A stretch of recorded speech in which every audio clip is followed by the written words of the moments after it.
What's up, guys? It's Derek here, back for another VOD review. If you guys didn't catch it, the Tacticians Cup 2 just finished yesterday. It was a crazy final, a run. Shout out to Koala Espelto for winning the entire thing, a Brazilian player, which is pretty crazy with all the talk about NA dominating these. A Brazilian player ended up winning, and we also had a Latin America South player in the top 4, which is pretty wild. Also, shout outs just to Penny Andrew, who made an insane run from the open bracket, coming in off the wait list, I believe, to the 9th overall is pretty incredible, and just got tie broken out of being in the top 8. Now, I would review Koala today, but there's someone who did even better than Koala. This is Dishsoap. He went 2nd overall, but if you look at his total points across the entire weekend, he was the highest person among anyone. Who would suspect such a thing, that Dishsoap would be the most consistent player in the entire tournament? But yeah, Dishsoap had the most consistent performance.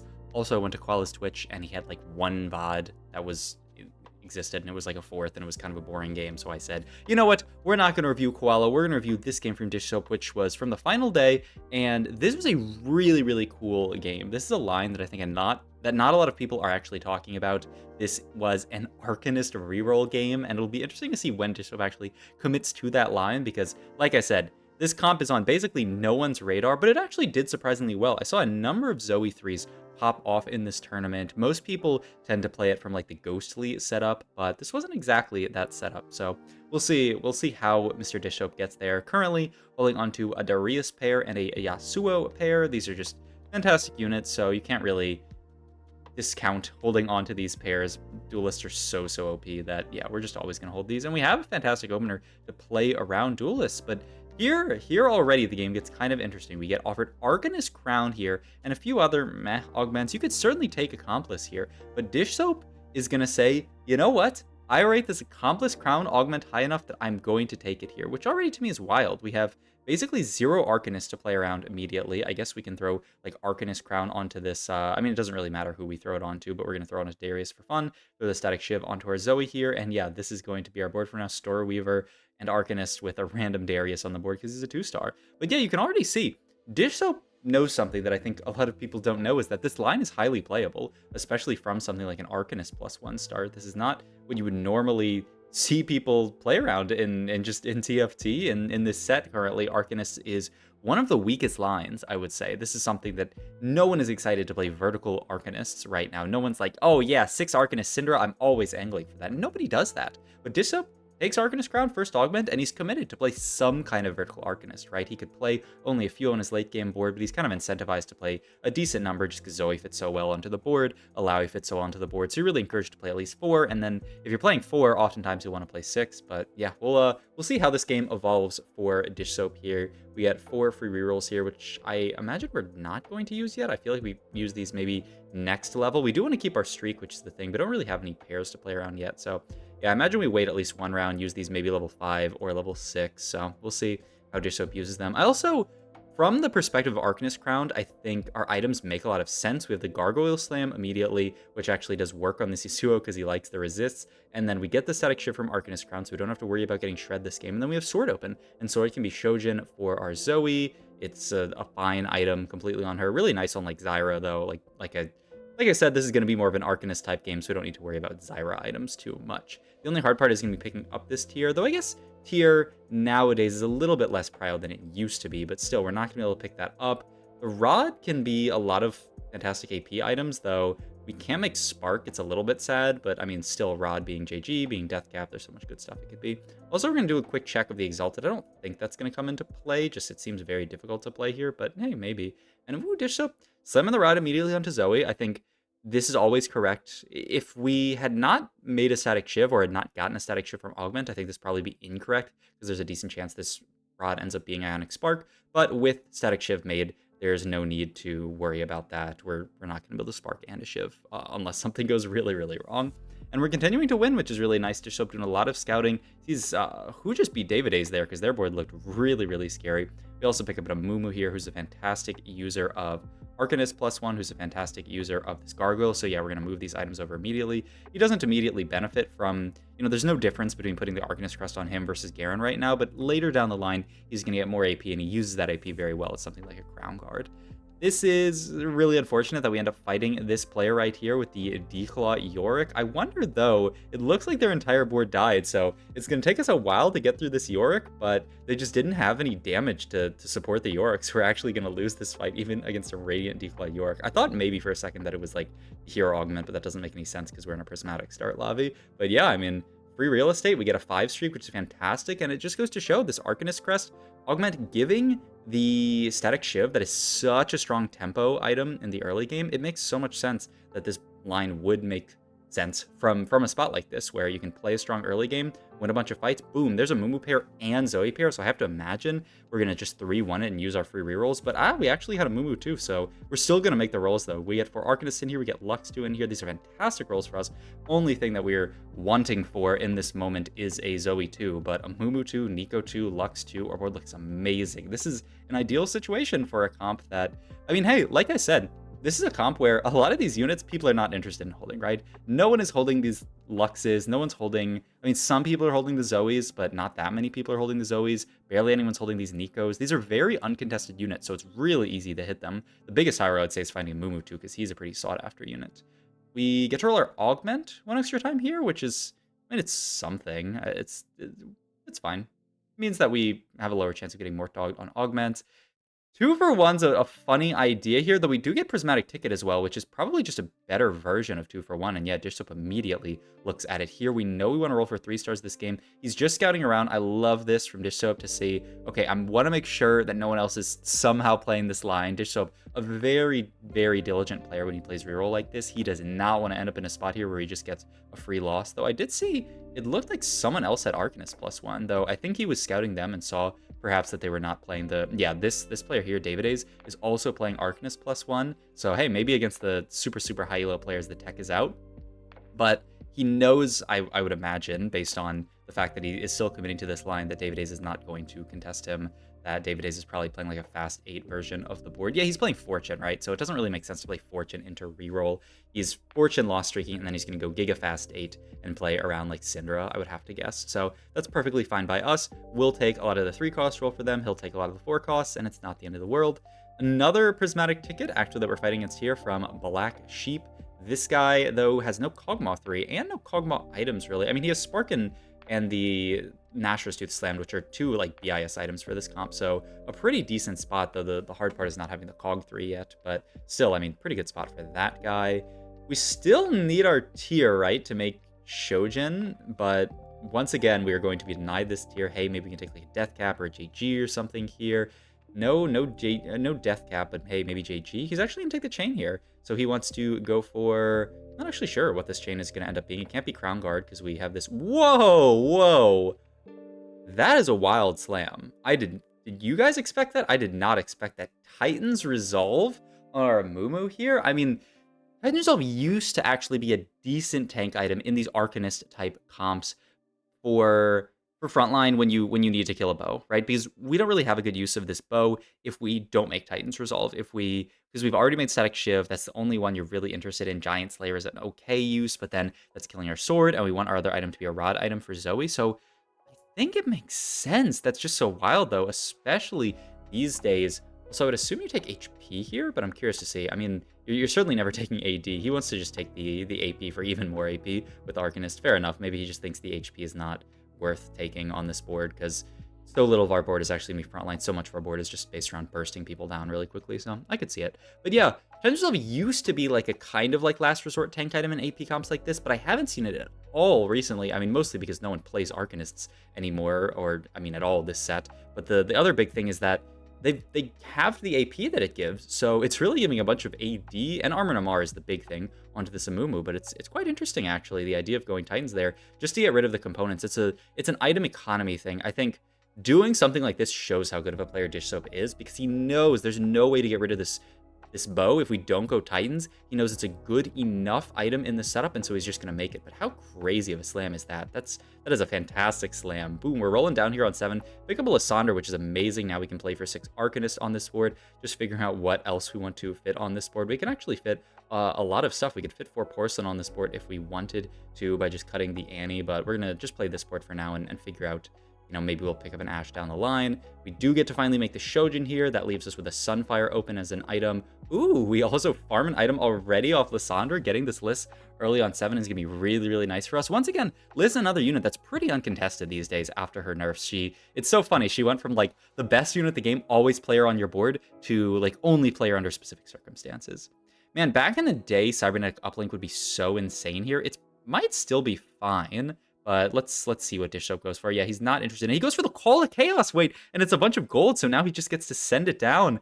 This is such a woke game, man. This is such a cool game. He picks up a Hui as well that he can use to duplicate some stuff. Rolling down here, picks up a Set as well, but then thinks better of it. He's looking for potentially a Amumu 3 as his main tank. Picks up a Lux there, going to continue to roll. Picks up a Amumu 3, picks up a Lissandra as well, and he's just continuing to use all of his rolls this round. Picks up another Zoe, and really, he just wants to pick up Zoe 3 in time here, just so that he has it for next round. He has all these free rerolls, and he's just going to wait. He's run out of time, basically, to do all of this rolling, but boom, there's a Amumu 3. Going to continue to roll down here, trying to... He's like, where's my Zoe? Am I contested or something? Am I getting trolled here? Picks up an Alawi here to look for secondary tank, an Alawi 3, and hits the Zoe 3.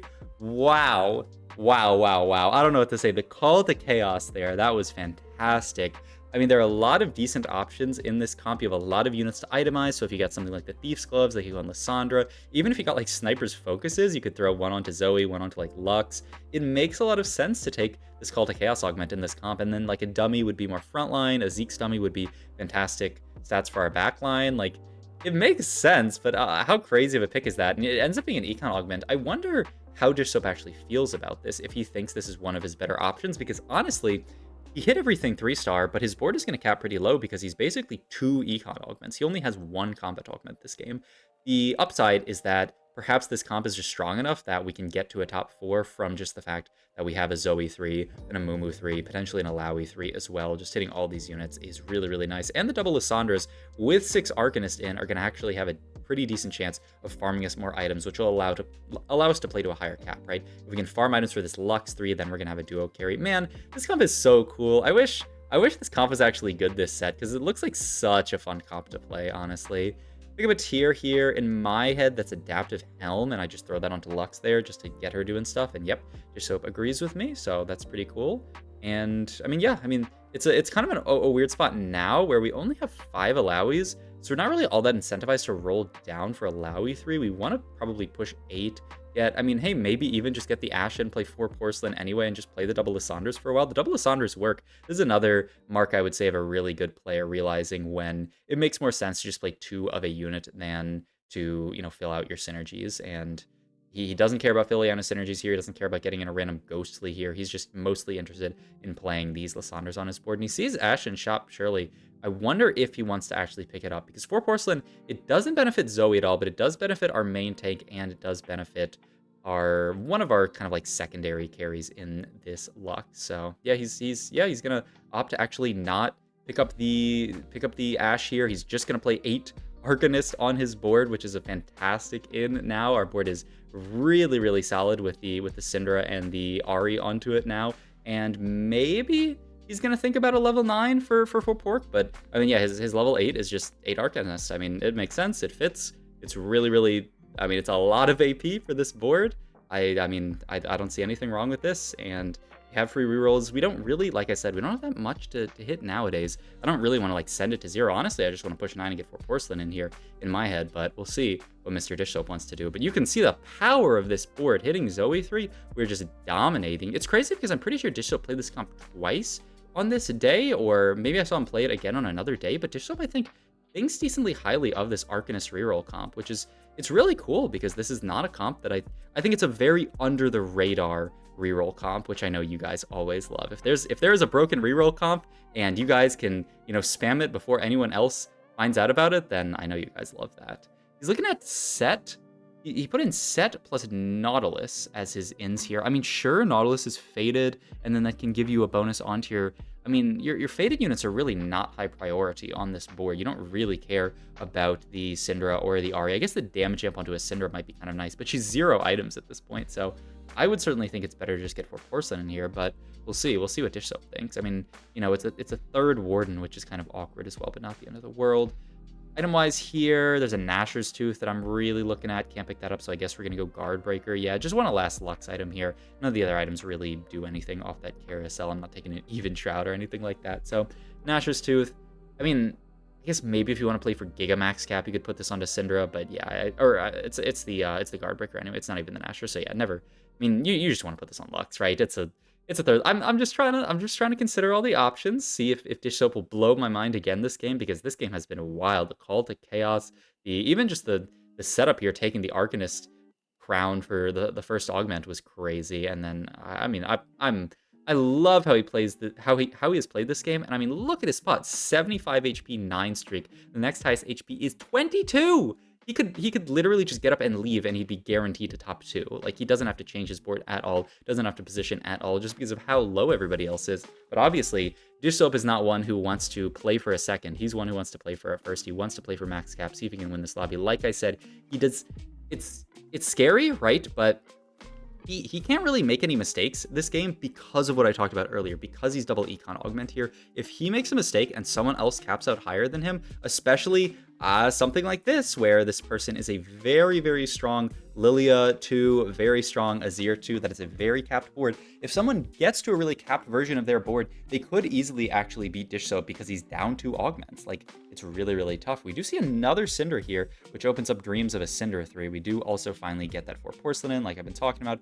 There's another Syndra. Dishsoap might wait to build this just to do it at a moment when nobody's looking, just to give him highest odds of hitting Cinder 3, because obviously if we hit Cinder 3, then we are winning the lobby. It'll be kind of awkward to transfer items over because we'd either have to sell Lux or Zoe. Most likely, maybe we'd move a TG over. It's kind of hilarious how you would actually get items onto this Cinder 3, but I mean, you have to take it. It's one of your easiest ways to win this lobby. Also, boom, there's Lysandre 2. There is Ari 2, which is not the biggest of upgrades, but Lysandre 2, hey, is very nice. And David A is level 10. We're top 3, but man, is that a capped board. I've talked again and again about this comp. Lilia Morgana is one of the best comps right now, one of the highest capped comps out there, so it's going to be tough. It's going to be tough to get through this board. The hope is that maybe Zoe can bounce the backline through the front line. Yes, we do. David A is down to 6 HP. We just need one more fight. What was this encounter here?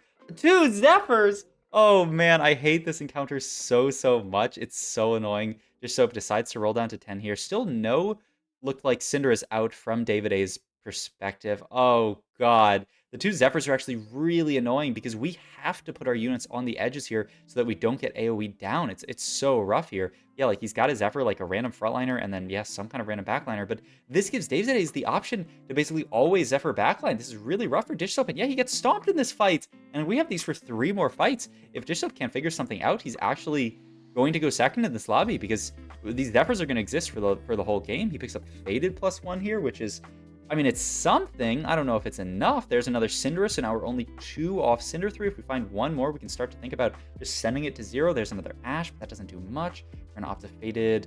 Ooh, I like this. Yeah, he says, I don't need more AP. I'm just going to go for the Faded Emblem pair here. And yeah, it's just so rough. He's always getting his backline Zephyred in this setup because he can't move his units around. I mean, if he puts his units in the middle, then they're going to get super AoE down. Really close fight. Oh my god. But Lux actually can't finish the job. He's going to continue to roll down here. 1 more Syndra, and then he would be within striking distance where he could think about selling something. But he's not seeing any Syndras. Maybe there's some out of the pool. He's actually going to abandon the idea of going for Cinder 3, and he's going to go for Lowy 3 instead, but he misses that as well. Oh my god. Okay. If he can live this fight, he has a lot more chances. He has next stage, but if he dies this fight, boom, both units Zephyred again. That's almost unavoidable.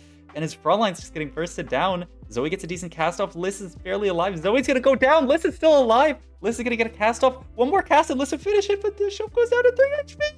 Oh my god. This game is actually just so close. He rolls down there trying to pick up a Lowy 3. Still can't find the Lowy 3. A Lowy 3 would have been the diff if we could have found it. If we could have found it in any of those fights. Also, very good for Dishsoap. The Zephyrs are gone. He doesn't have to deal with that dynamic anymore, which was so annoying. So that's something. We got to roll here, see if we can find our Lowy 3. There's nothing else to roll for in the entire world. And even with Golden Ticket, he can't find it.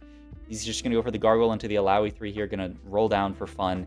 And We got one last fight here. Maybe with the Zephyrs gone, we can potentially win this fight. He moves his units over to the left, I think, to bait Nautilus ults, maybe, but that ends up baiting Nautilus ult more towards the Zoe here. This looks a little scary. Yeah, Nautilus ult onto Zoe is really bad, and she gets one-tapped by the Lilia. Oh, I think it's going to be a second for Dishsoap. My God. I mean, what a close game. The Zephyrs coming in at the end were wild, coming down to that last fight, positioning so difficult, and David A's capping out so high, but still, fantastic showing from Dishsoap on a comp that I think so many people are not talking about. So, hope you guys enjoyed this video. If you did, please like, comment, subscribe, check out my Twitch, and all my other links down below. Thanks for watching.